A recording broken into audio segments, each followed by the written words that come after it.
Ce lundi devait être jour de fête pour ces écoliers, les bras chargés de fleurs pour leur maîtresse, comme le veut la tradition ukrainienne. Mais pour eux, la rentrée n'aura pas lieu, leur école est en partie détruite. Nous avons entendu de fortes explosions, nous habitons pas loin d'ici. On espérait le meilleur, j'ai acheté de belles fleurs au dernier moment. Elle va dans cette école pour la première fois, c'est une nouvelle école pour elle.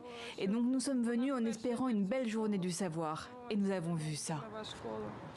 Les habitants de Kiev se sont réveillés au son des frappes russes qui ont visé la capitale au petit matin et des défenses antiaériennes ukrainiennes. Ce complexe sportif universitaire a aussi été touché. Un établissement qui devait également rouvrir ses portes ce lundi. Je pense que cela a été fait exprès. C'est un établissement universitaire et tout le monde sait que les étudiants reprennent les cours. Faire des choses comme ça est illégal. Les forces russes auraient-elles aussi délibérément visé cette mosquée? Les Tatars de Crimée constituent la principale communauté musulmane du pays. Ils sont farouchement opposés à l'annexion de la péninsule par Moscou. Ici aussi, les dégâts sont essentiellement matériels.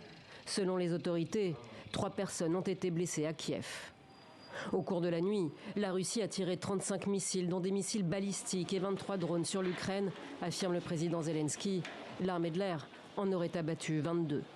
Une nouvelle offensive qui aurait aussi visé les régions de la ville frontalière de Soumy et celle de Kharkiv.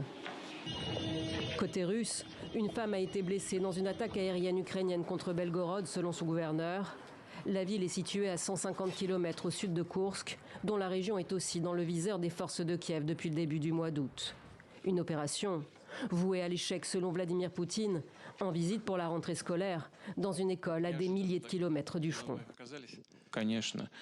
Bien sûr, notre peuple traverse une période difficile, en particulier dans la région de Koursk. Mais la principale tâche de l'ennemi était d'arrêter notre offensive dans le Donbass, et il a échoué. Nous devons bien sûr nous occuper de ces bandits qui ont pénétré sur le territoire de Russie. Selon l'Institut pour l'étude de la guerre basé aux États-Unis, les forces russes ont enregistré au mois d'août leur avancée mensuelle la plus importante en près de 2 ans. Essentiellement dans le Donbass en direction de Pokrovsk, qui pourrait bientôt tomber.